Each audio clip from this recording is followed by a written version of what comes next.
Bismillahirrahmanirrahim. Assalamualaikum warahmatullahi taala wabarakatuh. Alhamdulillah wassalatu wassalamu ala Rasulillah wa ba'd. Sihat Tok Muk dengan Dr. Kamih? Alhamdulillah. Nampak semakin minggu, setiap minggu tu semakin ceria nampak. Oh, gitu lah. Ya, sebab COVID nak habis ni. Jadi dia petua untuk sihat di waktu umur yang matang ni kena sibuk juga, tahu tak? Ya, betul. Kena sibuk juga. Hari ni ada 3 sesi. 3 sesi. Contoh start pukul 9. Start pukul 9, lepas tu lagi tu pukul 11, hak ni pukul 3. Allah Akbar. Ya walaupun apa tak letih, kita tak pergi mari, tapi bertumpu ni satu stres juga sebenarnya. Yalah. Cara ya. Sesi kedua tu bit dari ni keluar dah. Okey. Baik, insya-Allah hari ini sebagaimana saya maklum tadi, kita akan sambung jangan usul yang ke-8 ataupun untuk bagian asas yang ke-8 yang berkaitan dengan khilafiyah. Perkara-perkara khilafiyah, tapi Al-Banna bagi perspektif yang menarik. Ada 4 poin besar yang insya-Allah kita akan bincang sikit sebanyak pada petang ini. Dan gagasan ataupun apa yang digaris pandukan oleh Tok Muk sendiri adalah perbezaan pendapat jangan jadi sebab perbalahan. Sebab yang kita duk maklum selama ni, bila berbeza kena berbalah, kena bergaduh, kena bertengkar. Menggunakan perkataan-perkataan yang khas ataupun yang kasar, yang mencederakan. Kalau tidak pada zahir pun, hati cedera. Dan bila hati cedera ni, dia jadi cerita lain lah. Panjang cerita. Kalau cerita Hindustan tu, yang bergaduhnya moyang mereka dulu. Apa sampai cicit tak habis lagi. Nak kahwin kemudian tak boleh. Sebab apa? Tok nenek pernah bergaduh. Tapi cerita orang Melayu pun lebih kurang sama. Tok nenek bergaduh, kampung lain-lain, jadi cucu cicit pun kena bergaduh juga. Ni kita kata pemikiran yang mesti dibuang lah. Yang tidak berlaku pada zaman kita. Jadi sebagaimana biasa, kita baca dulu dia punya matan asalnya. Sebelum kita pergi kepada precisely ataupun lebih tepat dengan 4 poin besar yang dicerap daripada prinsip ataupun usul ataupun asas ini. Kata Al-Banna rahimahullah ta'ala, wal khilaful fiqhiyyu fil furu'i la yakunu sababan litafarruqi fid dini wa la yuaddi ila khusumatin aw baghdha wa likulli mujtahidin ajruh wa la mani'a min at-tahqiq al-'ilmi an-nazihi fil masail al-khilaf fi dhill hubbi fillahi wat-ta'awun 'ala al-wusul ila al-haqiqah min ghairi an yajurra dhalika ila al-mira'il madhmum wat-ta'assub. Baik, daripada kata-kata ini saya baca terjemahan dulu. Katanya perbezaan faham dalam masalah-masalah furu', adapun yang kita namakan sebagai mutaghayyir, hendaklah tidak menjadi faktor perpecahan dalam agama, tidak menyebabkan permusuhan dan tidak juga kebencian. Setiap mujtahid akan mendapat pahala masing-masing. 1-2 pahala tu. Tidak ada larangan melakukan kajian ilmiah yang jujur dalam persoalan-persoalan khilafiyah, iaitu masalah-masalah fiqh yang masih diperselisihkan oleh para ulama. Dalam suasana saling mencintai kerana Allah bimahabbatillah dan tolong-menolong wa ta'awun untuk mencapai kebenaran yang sebenarnya. Kajian tersebut tidak boleh mengheret pada debat yang tercela dan ta'assub, iaitu fanatik buta ataupun muqallid, jadi taklid amma, ikut cara buta dan seumpamanya. Baik, 4 poin yang buku syarah saya ni rujuk, ada 4. Yang pertamanya al-khilaful fiqhiyyu la yufarriqu, iaitu perbezaan fiqh, khususnya furu' fiqh, tidak wajar menjadi sebab perpecahan. Yang kedua poinnya likulli mujtahidin ajruh, ini pun menarik untuk diberi perhatian. masihkah ada mujtahid pada zaman ini? Bagaimana dinamakan mujtahid mutlaknya, mujtahid macam-macam lah nama mujtahid dia. Kemudiannya dikatakan al-munaqashatu tahta zilalil mahabbah. Munaqashah, perbincangan wacana ilmiah itu dialog-dialog sepatutnya dalam naungan mahabbah, kasih sayang, hormat menghormati dan seumpamanya. Dan akhir sekali poin yang penting adalah tarkul mira'i wa ta'assub, iaitu perlu dihindari debat yang kasar dan juga fanatik ataupun yang melampau dan seumpamanya. Jadi untuk round pertama penting saya fikir untuk Tok Muk dan juga Dr. kami bagi pandangan, sebab dalam banyak wacana ilmiah pun benda ini saya duk baca, tulis apa semua pun ada sedikit kefahaman, iaitu menyamakan ada pihak yang setuju sama dan ada pihak yang setuju tak sama, iaitu perkataan khilaf dengan ikhtilaf. Tok Muk ada perspektif dan juga Dr. kami ada perspektif penggunaan khilaf dengan ikhtilaf itu. Baik, dipersilakan Tok Muk dulu lah. Bismillahirrahmanirrahim. Dalam hadis Rasulullah sallallahu alaihi wasallam dia kata ikhtilafu ashabi rahmah. Itu dalam hadis ini dia menggunakan ikhtilaf. Jadi kalau kita ni pelajar syariah, dia jelaslah tu. Dalam subjek fiqh muqarin, fiqh berbandingan, dia banyak menggunakan ikhtalafal fuqaha, ikhtalafa. Dan kalau khilaf ni beza dengan ikhtilaf. Jadi itu yang dua istilah tu kena hati-hati ni. Jadi ikhtilaf ni maknanya perbezaan yang berasas. Ikhtilaf. Ada nas. Tapi kalau khilaf ni itu yang king dan itu. Yang sembrono, yang apa tu yang tidak sepatutnya dilakukan. Itu setakat yang diuraikan oleh ulama fiqh muqarin lah. Dr. kami dari perspektif akidah ada beza ke ikhtilaf dengan khilaf? Ya, khilaf ni Bismillahirrahmanirrahim. Khilaf ni lebih kepada kita kata perselisihan atau pertelingkahan. Ikhtilaf ni perbezaan pendapat. Jadi saya nampak kita balik kepada Quran sendiri pun sebenarnya. Pertama kita ada benda ijma', benda yang dah sepakat. Yang kedua kita ada benda khilaf. Tapi benda khilaf ni ada dua. Satu khilaf yang dibolehkan dan satu khilaf yang tak dibolehkan. Yang tak dibolehkan yang satu kata keraking tu. Yang tidak punya nas. Tapi khilaf yang ada nas berlaku di kalangan sahabat-sahabat berlaku. Di kalangan Nabi Musa dengan Nabi Harun pun ada khilaf. Di kalangan Nabi Musa dengan Khidir pun ada khilaf. Jadi di sinilah benda-benda halus yang saya rasa oleh orang awam kadang-kadang mereka tak faham. Tapi bagi ahli-ahli ilmu patut mereka fahamlah kenapa berlaku khilaf, dan khilaf ni mesti dia ada dalil. Dalil pula ada dalil qat'i, ada dalil zanni. Jadi benda tu kalau dibincang secara ilmiah dia banyak selesai masalah. Tapi kalau dibincang berdasarkan pada nafsu, aku nak menang, itu jadi masalah. Sebab itulah ilmu ni kita kena jelu secara ilmiah lah supaya dia mendatangkan hasil yang baik. Dan macam kata Datuk Muk lah, ikhtilafu ashabi rahmah. Rahmah lah. Kita sendiri pun kadang-kadang kita nak ambil pendapat imam tu, imam ni, semua jalan. Tapi kalau kita berdasar kepada kita punya nafsu, kita punya kecenderungan, walaupun bertentangan dengan nas-nas yang sahih, maka di situ kita mula bermasalah dalam agama. Cuma satu nak sebutlah, kadang-kadang orang hal-hal hukum keduniaan ni mereka lebih ambil berat cakna berbanding dengan hukum-hukum agama. Jadi hukum agama misalnya ada orang nak murtad, buat senang-senang ya.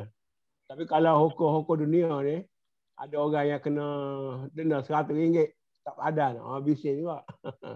Jadi benda-benda agama dengan duniawi ni kita kena fahamkan juga. mana yang lebih utama. Dan ini balik kepada yang kita faham dalam maqasid syariah lah. Kadang-kadang macam Datuk Muk sebut lah, maqasid syariah tu ramai orang pandai sebut. Tapi nak memahami secara mendalam tu agak jarang. Nanti kita kena halusi benda-benda ni lah. Wallahualam. Baik, poin pertama yang boleh kita bagi perhatian dalam matan ataupun usul yang ke-8 ini, al-khilaful fiqhiyyu la yufarriqu, dia kata. Khilaf dalam fiqh tidak wajarlah menyebabkan perpecahan. Jadi realiti masyarakat kita tidak begitulah. Jadi pengalaman Tok Muk sendirilah. Macam mana Tok Muk menguruskan sekumpulan pesyarah-pesyarah dari bidang agama? Sebab semalam saya dengar satu UIA anjurkan satu macam satu wacana mengingati Profesor Diraja Ungku Aziz. Jadi panelisnya adalah apa nama Prof Emeritus Datuk Asmah Haji Omar dan juga Profesor Emeritus Datuk Dr. Osman Bakar. Jadi salah satu statement Dr. Osman Bakar semalam menarik perhatian sebab bila bincang pasal Ungku Aziz ni, bincang pasal pentadbiran universiti zaman tu lah. Jadi benda-benda idea-idea yang Ungku Aziz hidup bawa apa semua tu. Jadi satu benda yang Prof. Osman Bakar sebut semalam menarik perhatian ramai juga di situ. Pengalaman beliau dan pengalaman Prof. Ungku sendiri, almarhum, orang sains lebih mudah untuk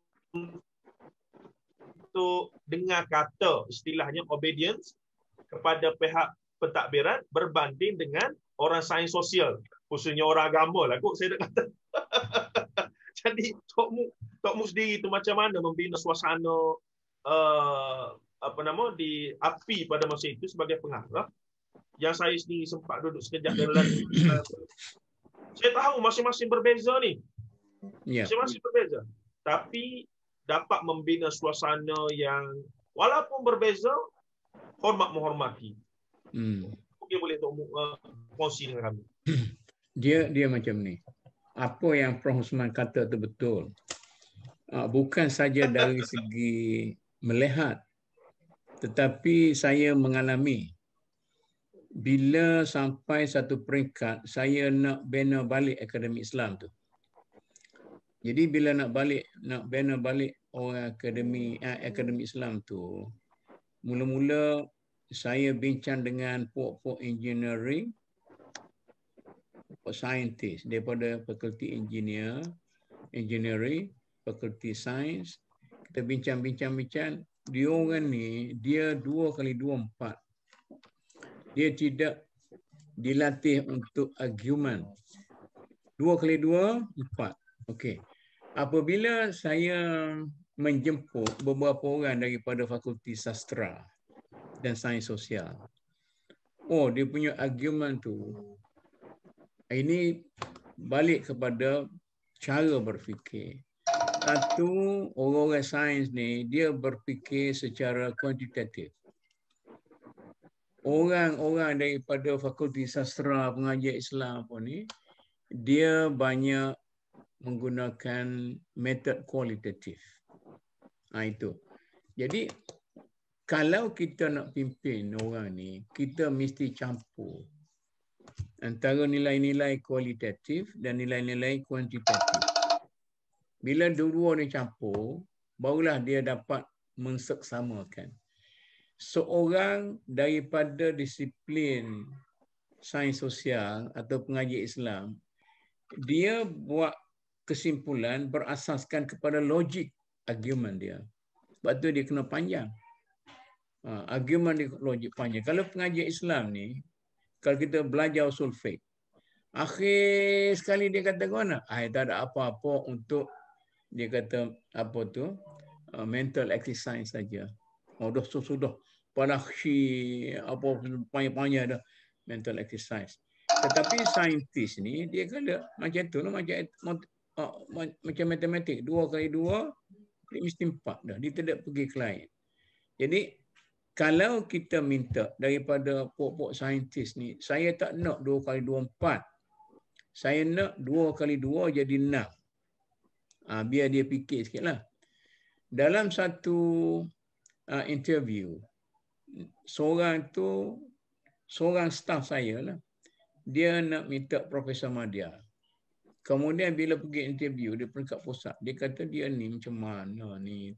Dari segi kuantitatifnya, dia punya publication tak seberapa, tak seberapa. Tapi saya kata, awak tahu ke dia ni lebih popular daripada naik Chancellor? Takkanlah tak nak bagi Profesor Madya, tak nak bagi dengan naik Chancellor pun popular dia. Orang kenal dia dan semua sekali. Ni kita nak banding dengan puak-puak saintis ni. Duduk dalam fakulti dia, kemudian luar fakulti dia, luar jabatan dia, tak kenal dia. Jadi kita kena campur di situ. Itu satu realiti pada waktu itu. Tetapi dalam melaksanakan perubahan sebenar, maka orang daripada engineering dan sains tu lebih banyak membantu bila kita nak bangunkan balik Akademi Islam pada waktu itu. Tetapi baik, buruk dan sebagainya, maknanya risk managementnya lebih baik daripada orang sastra. Jadi pengalaman di Akademi Islam ni, dia macam ni. Satu hari tu naik Chancellor telefon. Dia kata, Profesor Zuhdi, dia kata kita ada got some problem lah. Apa dia, Tan Sri? Dia kata puak-puak di Jabatan Pengajian Islam ni masuk Syiah semua dah. Tu kita nak macam mana ni? Saya kata tak apa Tan Sri, kita gunakan sistem atau gunakan kaedah air mutlak, air mustakmal. Dia kata macam mana? Kita campurkan orang Jabatan Pengajian Islam tu dengan orang Akademi Islam. Jadi bila campur tu, di situlah kita boleh mengagihkan semula cara mereka tu berfikir dan cara mereka bertindak. Tapi dah peringkat awal, lebih pada nak kiamat. Lebih pada nak kiamat. Orang Jabatan Pengajian Islam kata, kami dizalimi kerana nak suruh masuk dalam Akademi Islam. Saya ni Jabatan Pengajian. Okey. Kemudian, yang Akademi Islam ni tak apa, dia menang. Maka saya kata macam inilah, kita ubah nama akademi ni daripada Akademi Islam kepada Akademi Pengajian Islam. Barulah suka puak-puak Jabatan Pengajian Islam. Tapi puak Akademi Islam ni pula tak suka pula apa nak masuk pengajian. Bila kata akademi, mesti pengajian. Jadi argument tu banyak. Akhir sekali terpaksa kita guna kekuatan jugalah. Guna kekuatan tu bukan dengan kita nak pukul apa semua sekali. Orang panggil, cerita macam mana Tun Mahathir. Yalah, tak ada lah Perdana Menteri yang paling berjaya sekali dalam sejarah kemerdekaan Malaysia ni Mahathir lah. Tun Mahathir lah. Sama ada kita suka atau kita benci kat dia lah. Jadi dia dalam meeting, dia rupa-rupanya, sebab bukan semua menteri tu cerdik belaka. Nak dengar pengalaman saya cerita ni. Tahun 78, bila kerajaan PAS jatuh di Kelantan. Jadi saya terlibat dengan puak-puak oposisi ni. Jadi bila kita nak tubuh kerajaan, Tengku Razali, dia hollow kat saya senarai. Dia tengok ni, senarai Esko. Saya tanya, pasal apa ni Esko ni bodoh-bodoh belakang ni? Tok Hulu, Tok Gawa. Orang PAS universiti ramai ke? Dia kata macam mana? Dia kata, kalau kita lantik semua tu lulusan universiti, dia keras kepala, dia lawan kita. Jadi bila kita nak pimpin tu, make sure that orang tu orang tak berapa cerdik sangat. Kita lantik seorang dua je orang cerdik. Jadi logik macam tu.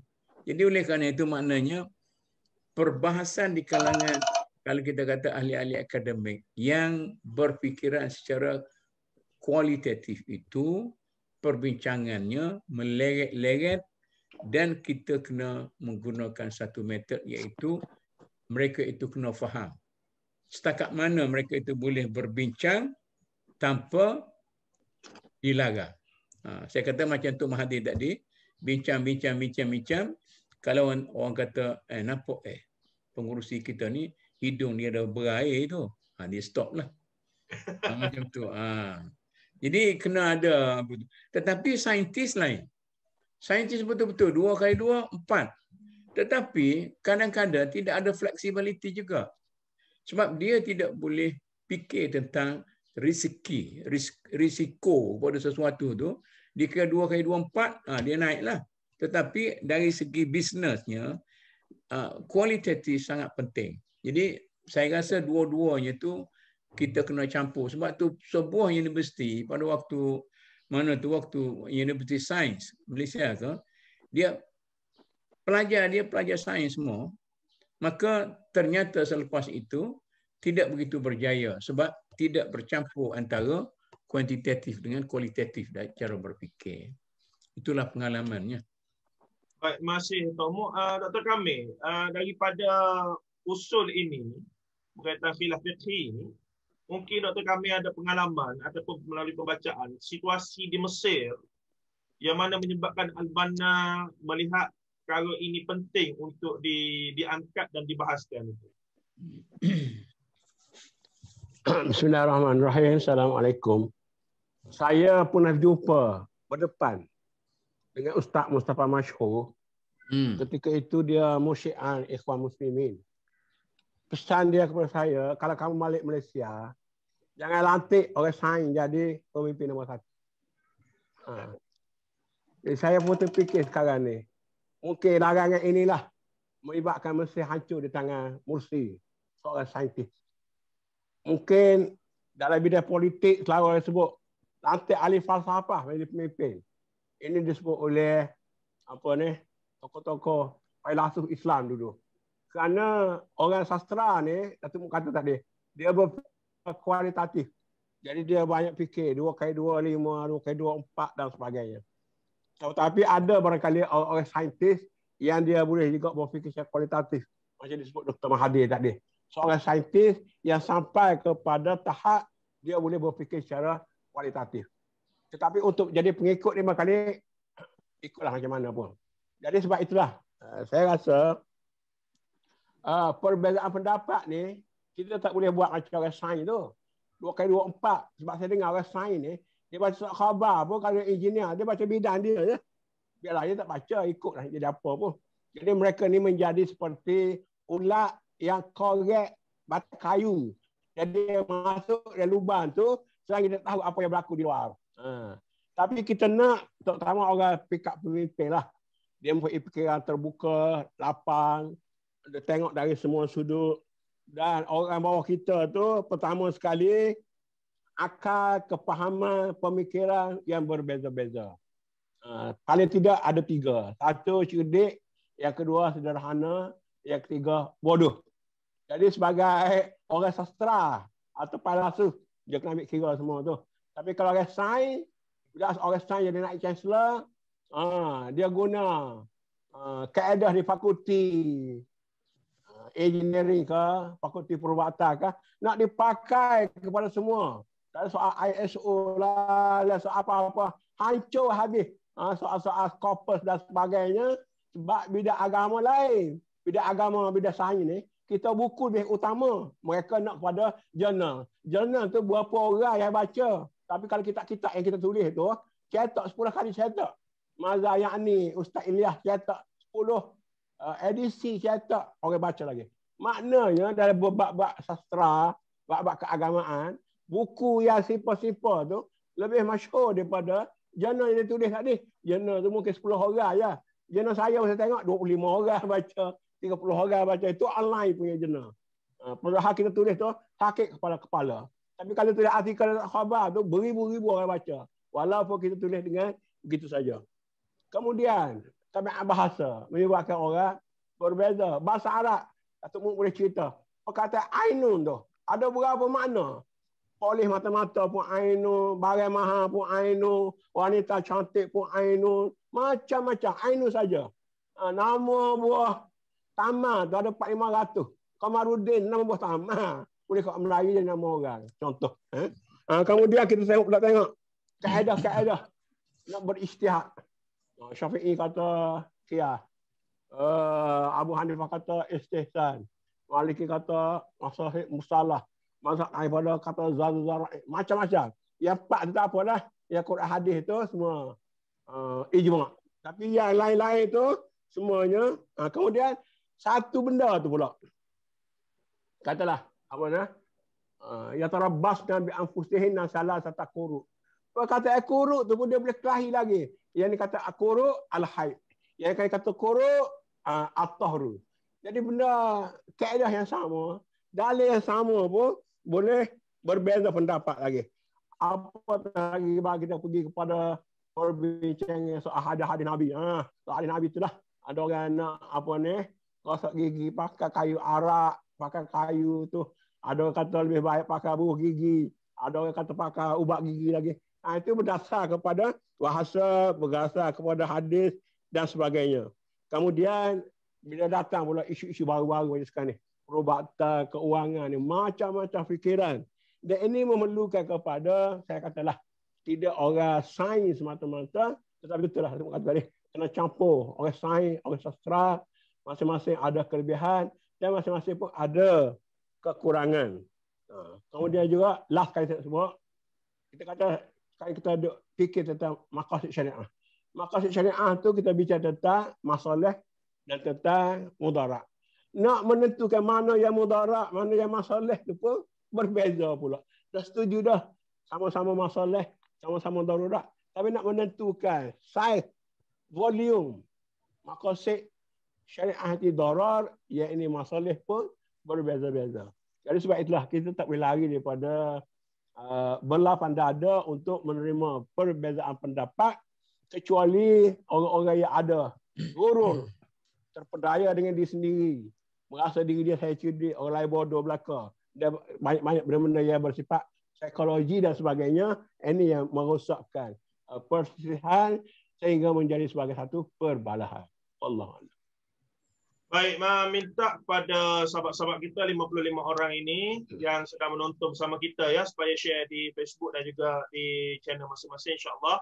Perbincangan sudah separuh jalan tapi masih lagi boleh pergi lagi ni, insya-Allah.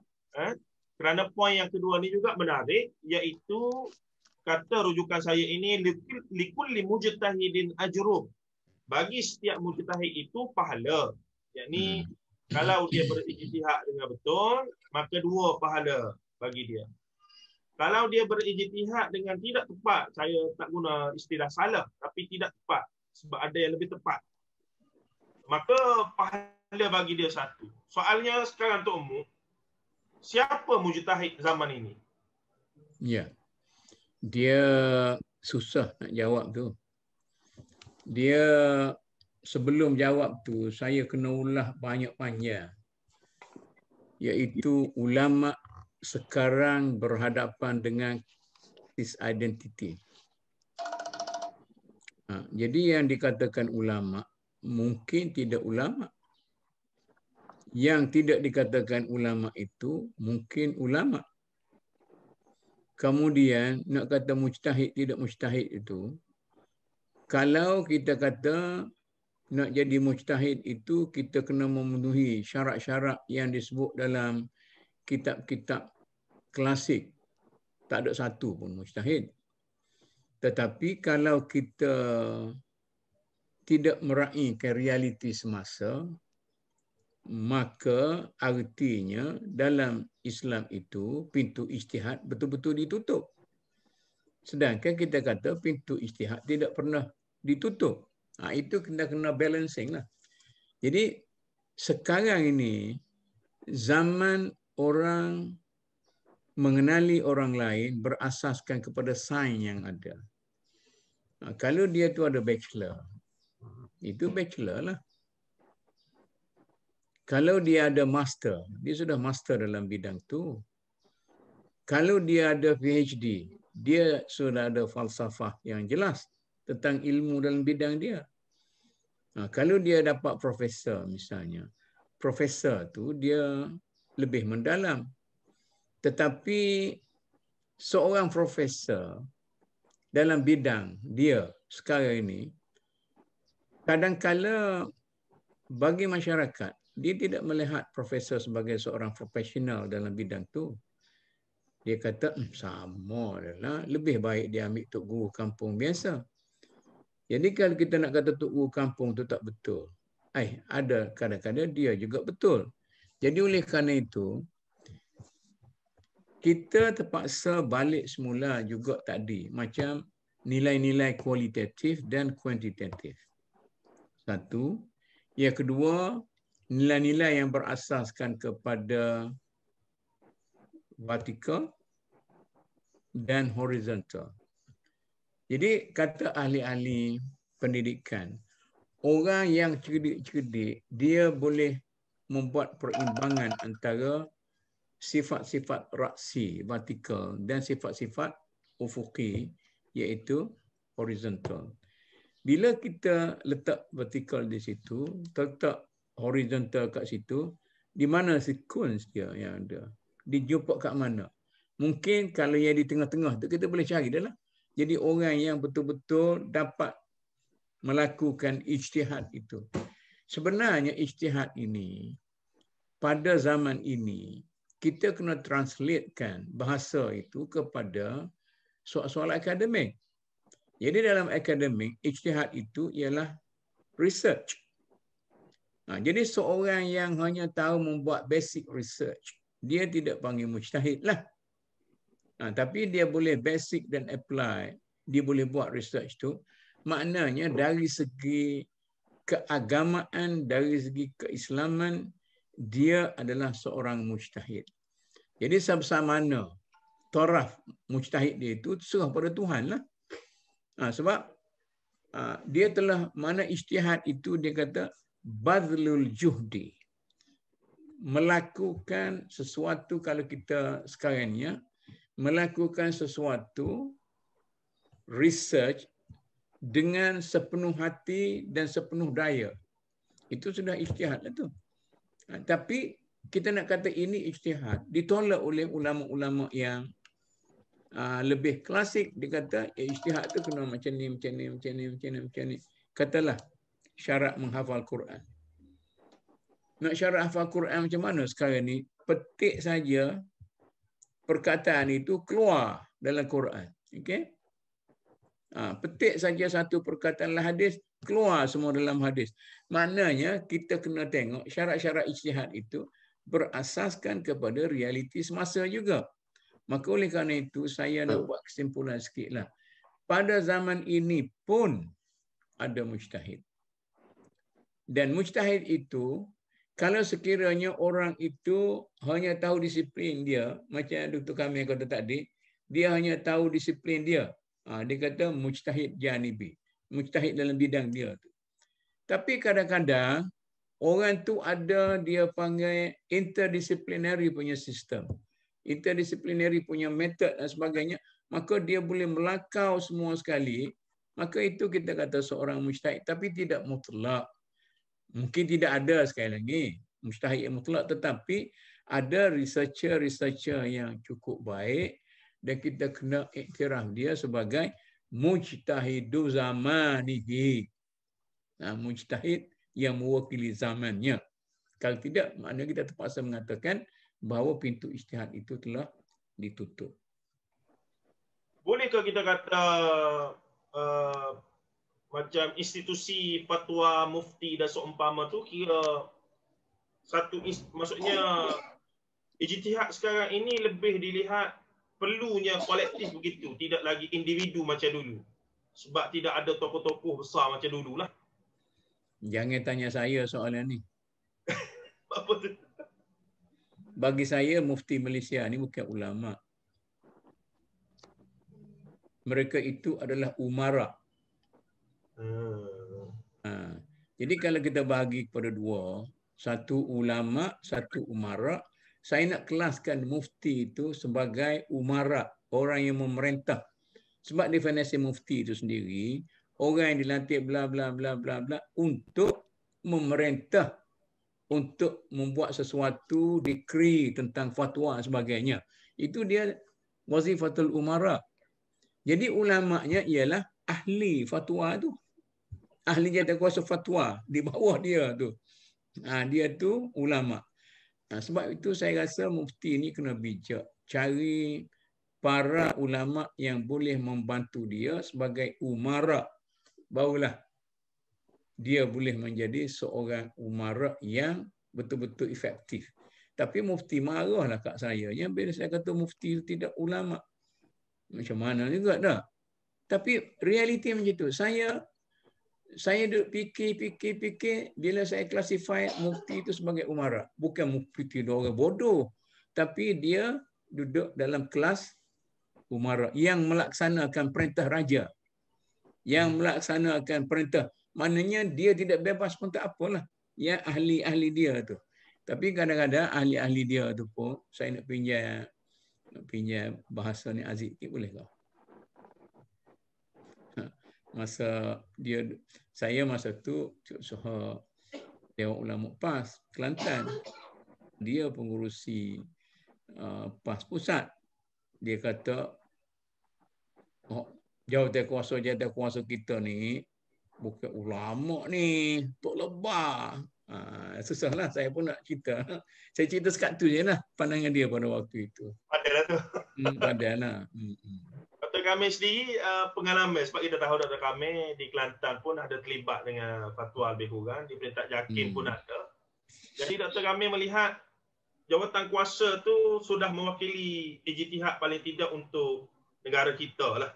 Untuk sebuah masalah dalam negara itu. Sebenarnya bila kita nak bincang tentang kualiti ni agak susah.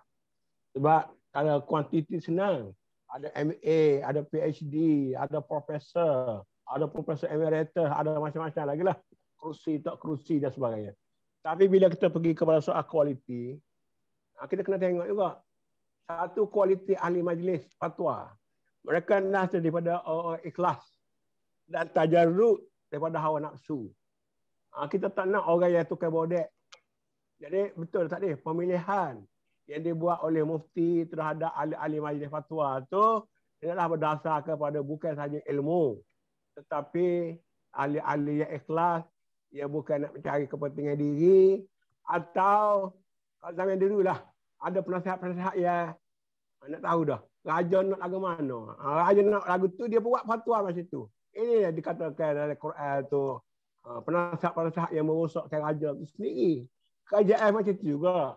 Ada setengah orang dia yang tahu menteri nak ke mana. Dia pun cari jalan macam tu nak. Jadi kita kena mengelak daripada, saya cakap secara umum lah, bukan secara individu lah. Kita kena mengelak daripada orang-orang yang ada kepentingan. Sebab tu salah satu daripada syarat ahli fatwa tu, dia tak boleh miskin sangat. Dia kena ada duit juga. Pasal orang miskin terdedah kepada fatwa dia nak mencari kepentingan. Itu kalau mesti yang tidak soleh. Yang kedua pula kita tengok orang nak jadi ahli tu kena orang betul-betul lah faham Quran Sunnah. Mana ke zaman sekarang ni, kalau beda akidah, kena faham lah bab akidah. Beda syariah, kena faham syariah. Paling tidak Quran hadis boleh faham. Dia boleh cari dalam Google ke mana-mana ke, mana-mana fatwa-fatwa, kitab lama dan kitab baru, mana dia boleh search mana-mana perkara dia nak pergi. Tapi kalau mereka ni kitab pun tak ada, nak search laptop pun tak kerti, walaupun katalah dia mengaji tinggi sekarang ni, dia tak capai ilmu dia tu untuk sampai kepada apa yang kita bincang. Dia lebih penting. Facebook pun tak pandang. Facebook pun. Lebih penting lagi, ahli-ahli majlis fatwa ni dia kena husnuzan kepada pendapat-pendapat lain juga. Janganlah dia ada anggap orang lain ni tak betul belaka, tajrih orang lain, kata orang lain ni begitu begini. Jadi dia kena balik tadi lah. Mana kita menyanjung pandangan-pandangan orang lain. Mana kalau kita nak berbincang, nak berbahas atas isu tu sebenar. Dan dengar dalil-dalil mereka. Saya belajar sikit lah. Contoh ulama lama lah. Ibn Taymiyah. Selalu dituduh kata begitu, kata begini. Saya cari kata-kata yang dia kata Ibn Taymiyah kata tu. Tak ada. Makna di sini kita menzalimi pandangan-pandangan yang berbeza. Dia mengatakan dia kata begitu, dia kata begini. Jadi kita kena cari betul-betul kata-kata dia. Bukan kata-kata orang lain buat atas dia. Kemudian pula dalil-dalil dia, betul kalau dalil-dalil dia kata begitu, atau kesimpulan-kesimpulan istinbat dia. Jadi sebab itulah dari Quran sebut wajadilhum billati ahsan. Mujadalah, hiwar, dialog dengan cara yang terbaik dan tidak nak menunjukkan diri, tidak bersifat nak bermusuh-musuh, dan tidak label itu ini dan sebagainya. Ini awal-awal lagi, ini Salafi, ini Asy'ari, ini tu semua dengan su'uzan. Jadi itu yang tak boleh. Dan lebih daripada itu, satu lagi saya sebut, ulama-ulama yang jadi ahli majlis fatwa ni, dia kena faham secara kuli tu. Jangan duk pergi kepada terus juz'i. Benda-benda remeh-temeh, benda-benda yang kita kata kecil-kecil lah. Kita kena tengok secara besar dulu. Dan perlu kepada orang lain yang beri pandangan. Kata nak bicara bab Bitcoin, nak bicara bab currency baru, kena ambil orang bidan ni jadi penasihat dan sebagainya. Atau nak bidan tentang, katalah sekarang ni, hamil berapa bulan, kena ambil pakar-pakar bidan, pakar-pakar ibu mengandung.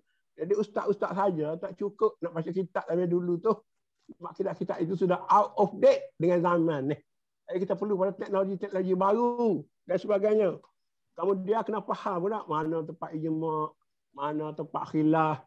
Sebab itu bagi saya lah, bukanlah satu glamour lah bila dilantik jadi ahli majlis fatwa dan sebagainya. Sebab ulama-ulama dulu banyak cakap ma'adri, aku tak tahu.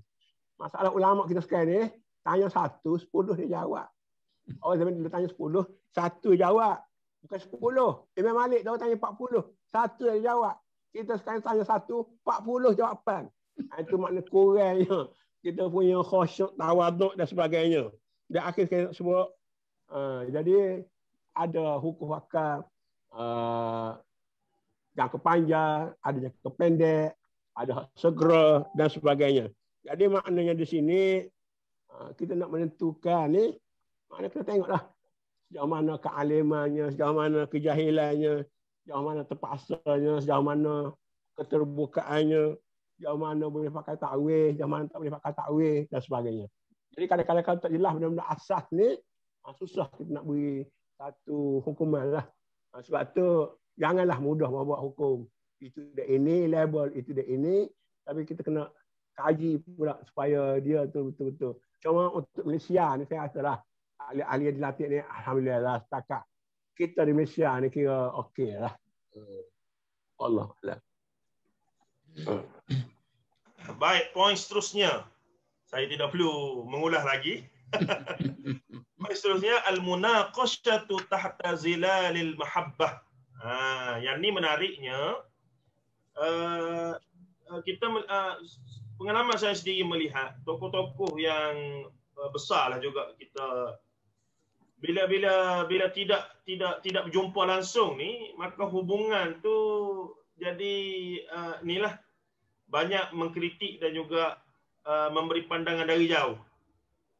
Tapi bila mereka berhimpun dalam majlis-majlis tertentu, dan kalau Tok Mu ingat tahun berapa dulu, zaman Tok Peti Haji Wai Musa di Kelantan, ya. Zaman kaum muda, kaum tua, walhad Mufti Haji Wai Musa tu dikira kaum tua, bahkan bertarikat Ahmadiyah apa semua. Dia mendapat pengaruh besar dari sudut pemikiran fiqh lah, dia nak tajdid Islah tu disebabkan anak dia Haji Abdullah Haji Niklah yang belajar di Mekah, kemudiannya belajar dengan Maulana Sirhindi yang masa itu dalam buangan British. Kebetulan dia jumpa. Tapi sebelum dia pergi ke sana tu, dia berguru dulu dengan 3 orang tok guru besar di Kelantan. Pertamanya Tok Kenali, ilmu alat, nahwu sarah, balaghah apa semua. Yang keduanya dengan Maulana Tok Khurasan dalam ilmu hadis, fiqh Hanafi, mantik apa semua. Dan ayah dia sendiri dalam bab-bab yang seumpamanya, iaitu Mufti Haji Wai Musa. Jadi debat yang masyhur diberi sampai ada gambar orientalis sampai tulis khas dalam bab tu, jadikan gambar apa semua, yang terlibat pun Za'bar pun mari katanya. Jadi menariknya isu asalnya pasal anjing ya. Adik raja nak pegang anjing, kakak dia tak bagi, begitulah lebih kurang. Jadi dibawalah ulama dua pihak ini bertemu di Istana Balerong besar kita di Kota Baru tu kan. Bahkan dikatakan 2 kali. Waktu tu Haji Ni Abdullah sudah meninggal, dia meninggal muda 35. Jadi tapi debat itu diteruskan dengan wakil masing-masing. Jadi saya melihat budaya ataupun pertemuan munaqasyah, walaupun masa debat tu akan ada pertembungan, tapi jika penganjur dan moderator ada niat bukan untuk melagakan, melainkan untuk mencari persamaan itu, akhirnya dia punya keputusan dari. Maksudnya akhirnya dia akan pergi pada kesimpulan agree to disagree. Masing-masing ada hujah yang kuat, benda furuk, dipeganglah selagi mana tidak kacau benda usul dan boleh diamalkan untuk peribadi dan tidak kacau pentadbiran. Jadi banyak masalah boleh sesam. Kita umum ada pandangan sikit dari sambungan kenyataan tadi. Dia macam ni. Dia itu semua berkait dengan metodologi pembangunan akademik. Ada satu istilah dia kata new knowledge. New knowledge ini kita bermula dengan research. Kemudian research tu kita lah pandangan kita sendiri. Bila kita buat sesuatu research, kita ada satu dipanggil dapatan. Dipanggil apa dapatan tu? Kemudian dapatan tu kalau sekadar itu dia tak matang lagi. Kalau ibarat mata cicing, kita barulah sekeh, baru ambil daripada batu yang asal tu, masih lagi kasar idea tu. Data. Itu dapatan di peringkat awal. Oleh kerana itulah dia memperkenalkan sistem jurnal. Jadi jabatan dapatan daripada research kita tu, kita masuk dalam jurnal. Jurnal tu diadili oleh dia punya penilai sebagainya, barulah boleh masuk jurnal, disiarkan dalam khalayak akademik. Kemudian bila okey, maknanya idea tu tidak diruntuhkan oleh khalayak akademik itu, barulah boleh digunakan untuk seminar, wacana dan sebagainya. Jadi berkait dengan soalan ini, sesuatu pembinaan ilmu baru itu tidak terlepas dengan kewujudan jurnal dan seminar. Jadi kalau orang yang tu dia orang panggil alim seorang, ini ada juga tu alim seorang-seorang dia keras kepala. Dia rasa macam ni, apa tu dia tak bertahanlah dia punya pandangan tu. Jadi pada masa kaum tua, kaum muda tu belum ada lagi jurnal dalam negara kita, orang tak ada jadi tulis jurnal. Tetapi masa tu perdebatan ada dah. Perdebatan antara kaum tua, kaum muda tu dah ada. Jadi cumanya malangnya perdebatan itu lebih dikongkong oleh emosi, tidak terbuka akademik dia.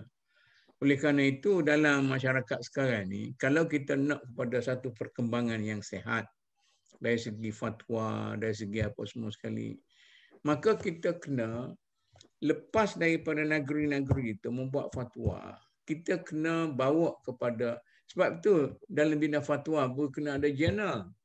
Tapi janganlah jurnal itu ditulis oleh junior-junior yang tidak ada asas dalam akademik. Jadi jurnal fatwa itu perlu kadang-kadang setahun sekali ke buatlah persidangan. Tidak semestinya tiap-tiap bulan kita mesyuarat fatwa, kemudian bla-bla tak. Fatwa mana-mana pun dari masa ke semasa kita mesti tuliskan dalam jurnal, kemudian kita diskusikan, kita seminarkan, barulah dia lahir sebagai satu ilmu baru yang boleh dihormati. Ijtihad yang baru yang boleh dihormati. Jadi mungkin ijtihad itu ijtihad perkara baru, ataupun ijtihad atas perkara lama tetapi mengambil kira perubahan keadaan semasa dan setempat, maka dia bolehlah menjadi satu kesimpulan yang kita katakan sesuai, relevan untuk masa itu dan sebagainya. Cantik kalau kita gunakan. Jadi kalau kita masa masa di Kelantan tu perbalahan antara jilatan anjing itulah, orang tua orang muda jilatan anjing itu sebenarnya tajuk itu menjadi mangsa kepada perbalahan antara kaum tua dan kaum muda. Sebenarnya perbalahan kaum muda kaum tua tu dah ada sebelum tu. Bukan kerana jilatan anjing terjadi asas perbalahan. Itu baguslah juga, tapi istana sayanya nak puji istana tu sama ada dia ada niat baik niat jahat. Kita kira niat baiklah. Dia menjadi penganjur. Dia menjadi penganjur kepada debat ilmiah itu satu benda yang dipuji. Jadi sekarang ni ada mana istana yang ada berapa belah istana dalam negara kita sekarang ni? Sepatutnya istana memainkan peranan macam tu, tempat diskusi, tempat mengadakan seminar dan sebagainya. Jangan ada clash dengan fatwa. Jadi kalau setiap negeri dalam negara kita tu menjadi tuan rumah kepada diskusi-diskusi ini. Misalnya di Kelantan sekali, kemudian di Perak pula, kemudian di Johor pula, tidakkah seronok para ulama ni? Dia boleh pergi diskusi apa semua sekali, maka kematangan dalam berfikir dan memberi fatwa itu akan wujud dalam negara kita. Bila seronok tak ada lah bala. Dari segi perbalahan tu, bila dah saya kenal pandangan awak dan awak kenal pandangan saya, maka adalah tolak ansur. Yang masalah kelahi ini sebab kita tak tahu apa pandangan awak. Saya hanya ada persepsi tentang pandangan dia. Itu saya kata lebih baiklah kita cadanglah kepada istana-istana dalam negara kita ni supaya dia bergilirlah pokok dia tu kan. Tahun ni di istana ni, tahun depan istana tu. Jadi duit pun tidaklah berapa banyak sangat habis. Ulama-ulama pun seronok, ahli-ahli akademik dalam bidang pengajian Islam pun seronok untuk hadir tu. Tapi janganlah jepuk tu orang-orang yang sekadar tahu memuji sahaja, tahu memuja. Kita dengarlah pandangan tu kepada semua orang, terbuka.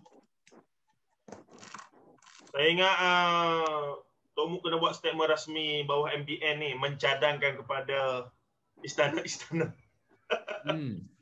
Boleh juga. Dia cadangan tu kita nak ada sempena. Kalau tidak, suak khabar, itu satu penyakit lagi. Suak khabar kita, dia tidak akan siap. Saya nak cerita kan, bila MDN panggil semua ahli-ahli pengarah-pengarah jabatan agama apa semua sekali, berapa dia pejabat MDN tu. Panggil wartawan apa semua sekali, kita nak menghidupkan semula Jawi, tulisan Jawi. Suak khabar Melayu satu pun tak keluar kecuali Sinar tu pun saya cabar. Saya kata saya nak tengok Sinar mengeluarkan kenyataan ni. Dia keluarlah sikit. Tapi suak khabar Cina yang menyiarkan perhimpunan itu dan apa semua sekali, dan kemudian dia follow up dengan satu interview khusus pula dengan saya. Nak faham tentang bagaimana ni masalah sampai timbul krisis dalam kerajaan dan sebagainya, sampai Mazlin kena pecat kerana isu Jawi itulah. Tapi nak ceritanya, surat khabar dalam negara kita tidak sensitif dengan isu-isu yang sebenar. Mereka lebih sensitif dengan ranking. Kalau isu-isu yang boleh menyebabkan surat khabar dia banyak orang baca, dia highlightkan untuk nak cari rating pembaca. Kalau tidak, tak ada. Jadi rusak di situ.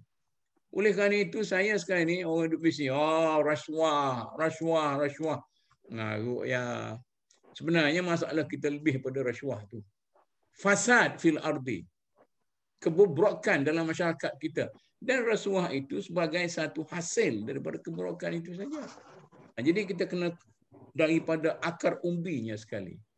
Banyaklah. Dr. Kamih ada tambahan untuk munaqashah fi zinalil mahabbah ni? Ya, kita balik kepada banyaklah amalan-amalan yang ditunjuk oleh imam-imam mazhab kita, ulama-ulama besar kita. Jadi biasanya orang yang berjiwa besar ni, kita senangnya buang hawa nafsu, ambil panduan-panduan Al-Quran. Ambil wa ibadur rahman sajalah. Surah Al-Furqan ujung tu. Wa ibadur rahman alladhina yamshuna 'alal ardi hauna Wa idza khatabahumul jahiluna qalu salama. Jadi orang yang berilmu ni dia kena merendah diri, kena tawaduk, kena takut pada Tuhan, bukan saja nak tunjuk aku ni lebih dan sebagainya. Jadi kalau semua-semua tu disiplin dengan disiplin keilmuan yang ada dalam Islam, dia pegang adab-adab sebagai alim ulama yang sebenar, banyak benda boleh selesai. Tapi kalau kita bertolak daripada nak mengejar dunia, nak mengejar pangkat, nak mengejar kedudukan, nak cari nama dan sebagainya, jadi hancur semualah. Sebab itulah kita balik kepada ayat-ayat Quran lah. Dan tak perlu kita nak bicara panjang lah, semua orang tahu. Cuma sekarang ni, isu kita ialah bagaimana mengimplementasikan ilmu yang sudah kita tahu itu. Dan supaya dia membudaya dalam kehidupan kita. Tidak cukup dengan retorik dan cakap-cakap kosong. Sebab ilmu-ilmu yang kita ada, terutama di ulama-ulama Indonesia, cukup tinggi lah. Sesuai dengan keadaan dan keperluan yang ada negara kita ni. Cuma bagaimana nak ada model-model, contoh-contoh ulama-ulama yang orang mana pandai dengan cium tangan lah. Pandai cium tangan, pandai dengan cium dahi dan sebagainya. Dan juga pangkat-pangkat kebesaran diberi itu pun sesuai lah. Jangan pula menyebabkan orang meluak dan sebagainya dengan gelaran-gelaran yang diberikan. Sebab jauh sangat jarak antara ideal yang orang ramai nak, yang mereka belajar dari Quran dan hadis, dengan realiti yang berlaku. Sebab itu para ulama tak boleh buat dosa-dosa besar, tak boleh bercakap lebih-lebih daripada apa yang orang terkejut dengar. Paling tidaknya maknanya bersederhana lah keadaan kita ada sekarang. Wallahualam. Baik, kita bagi seminit untuk penutup. Mula dengan Dr. Kamil. Khulasah daripada ni lah berkaitan dengan khilaf dan juga cadangan penyelesaian panitia untuk generasi baru lah. Ya, pertama sekali, walaupun orang kata hadis tu hadis lemah lah, ikhtilafu ummati rahmah. Tadi Datuk Muk dah perbetulkan ikhtilafu ashabi rahmah. Jadi yang ni kita kena pegang makna benda tu rahmat. Macam kita sendiri pun, saya lah. Rahmat, kita kata sembahyang musafir. Kita nak jamak ke, kita nak qasar ke, tak jamak ke, tak qasar ke. Rahmat. Kadang-kadang kita nak qasar. Kadang-kadang kita tak nak qasar. Kadang-kadang kita nak jamak. Kadang-kadang kita tak jamak. Dan kadang-kadang kita boleh buat hukum baru dah. Saya nak bagi hukum baru dah. Kepada ada orang-orang yang pada hari perkahwinan anak-anak dia tunggu depan tu, takut lepas orang main ngelak tu, tak ada nak bersalah dan sebagainya. Siapa tertinggal? Siapa tertinggal semaya Zuhur? Bagi saya, majlis-majlis macam tu boleh jamak dah. Boleh jamak. Daripada tak semaya tadi, baiklah dia jamak Zuhur dengan Asar, katakanlah. Tapi jangan kosar lah. Mana satu contoh. Atas zaman sekarang ni, tak adalah dalam kitab-kitab tu kata boleh jamak semaya kerana jam atas jalan raya. Tapi kalau orang di Kelang ni, mai Kuala Lumpur, jam memang pukul 4 hingga pukul 6, pukul 7 tu jam. Dia jamak awal-awal lah, Zuhur dengan Asar. Tapi benda-benda ni kita takut ke masyarakat. Tapi takut pun saya amal untuk diri saya lah. Kalau saya dah keadaan tu, kita kata membolehkan. Jadi ada ilmu-ilmu baru, saya bukan nak ijtihad lah. Tapi saya rasa isyak-isyak Nabi dulu tu membolehkan jamak tanpa sebab pun. Tapi kita takut nak buat. Mak saya tak pernah qasar semaya, dia kata takut nak qasar, tak pernah qasar contohnya. Tapi itu lain cerita pula. Tapi kalau kita kata benda tu boleh, kenapa kita jadi dalam bahasa Melayu kata ada untung sekarung, rugi seguni. Jadi dalam agama ni ramai orang kita untung sekarung, rugi seguni kerana tak faham. Dan kerana kita menganggaplah perbezaan pendapat tu benda yang tak menakutkan. Padahal perbezaan pendapat ni benda yang memberi kepada kita kelonggaran beragama. Bukan kita sengaja nak cari benda mudah. Tetapi kemudahan yang disediakan oleh Islam itu patut kita ambil lah. Wallahualam. Baik, Tok Muk, last minute. Ya. Saya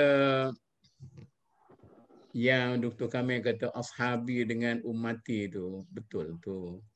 Ashabi itu hak Nabi kata.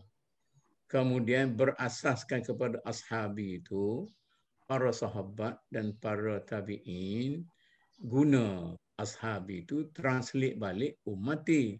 Maknanya kalau yang pertama tu hadis, yang kedua tu asar. Itu masalah. Kita boleh tidaklah sampai kita nak tolak ya ummati itu. Jadi sebagai kesimpulan, ya, saya kata macam inilah. Kalau dalam negara kita, kita sepatutnya memberi perhatian sikit kepada institusi keilmuan Islam dalam masyarakat kita. Jadi jangan hanya kita berpada dengan adanya universiti, college universiti Islam, kemai banyak lagi. Macam-macam lagi kita produce. Tetapi tidak ada follow up. Ini masalahnya. Tidak ada follow up sehingga kita boleh melahirkan ada satu mekanisme yang boleh melahirkan suatu ruang diskusi, dan dalam diskusi itu lahirnya para ulama yang berwibawa dan dihormati pandangan dia, resolusi dia sebagainya. Oleh kerana itu, cumanya kita nak cadang kat siapa? Nak cadang kat JAKIM. Mampu ke JAKIM nak mengadakan benda-benda macam ni? Nak cadang kepada institusi universiti Islam, fakulti Islam, akademi Islam dan sebagainya. Kadang-kadang tu kita nampak tak cerita juga. Jadi siapa dia yang nak buat tu? Masalah kitanya, kita berhadapan dengan krisis kekuatan diri kita, tidak boleh mengadakan itu. Jadi kalau dulu kenalah masa Yusuf Noh jadi menteri, bagaimana kita nak damaikan para pejuang Islam dalam masyarakat kita? Maka masa tu Datuk Amin Osman, dia sebagai pengarah JAKIM, dia tu agak berwibawa lah. Bila jadi menteri pun bagus juga pada pandangan saya lah. Orang yang agak reliable sikit. Jadi kita mesyuarat buat keputusan. Tiap-tiap tahun kita buat seminar dalam tajuk-tajuk yang borderline tajuk, yang tidak boleh orang berkelahi. Mula-mula kita mulakan dengan seminar Imam Syafi'i, kemudian seminar Imam Ghazali dan sebagainya. Sehingga kan para ulama kita boleh berkumpul. Dan kalau kita pergi satu step ke atas lagi, kita bolehlah mencari isu-isu yang sesuai, kita wacanakan. Dan dari segi jurnal pula. Saya nak balik pada ayat tadi lah. Jurnal pula dalam masyarakat kita sebenarnya, JAKIM banyak duit, Yadim banyak duit, universiti pun ada duit, macam-macam jurnal. Tapi jurnal yang berbagai-bagai hala tidak boleh menjadi satu pun yang menjadi jurnal, jadi anchor kepada jurnal-jurnal ni yang dihormati. Research kita pun macam tu juga. Dan kalau research tu banyak-banyak, jadi mungkin kalau kita ada satu mekanisme bagaimana kita melihat balik research yang dibuat dalam bidang pengajian Islam, kemudian jurnal apakah yang jurnal-jurnal dalam pengajian Islam ini telah beri tumpuan, bagaimana seminar dan wacananya, saya rasa kita boleh melahirkan satu komuniti para ulama yang kuat dalam masyarakat kita. Orang kita ada boleh bahasa Arab, ada boleh bahasa Inggeris, ada boleh kedua-dua sekali. Mungkin kita boleh tawarkan bahasa Urdu, bahasa Parsi dan sebagainya.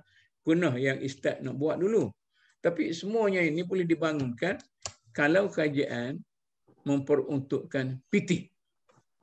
Tapi sebenarnya nak dapat PT kerajaan ni untuk benda-benda macam ni, saya ingat dengan almarhum Datuk Yusof Zaki, sampai dia sangat kecewa sampai ke mati, nak dapat peruntukan daripada kerajaan untuk membina satu komuniti ilmu di Kelantan pada waktu itu. Kecewa sungguh-sungguh. Mood habis rasa kecewa sungguh ni. Nak sebut tu. Dia mati dah. Habis rasa kecewa sungguh kerana kerajaan tak layan pandangan kita. Dia tengok pandangan kita ni remeh, tidak sesuai dengan keperluan pembangunan masyarakat pada waktu itu. Alhamdulillah,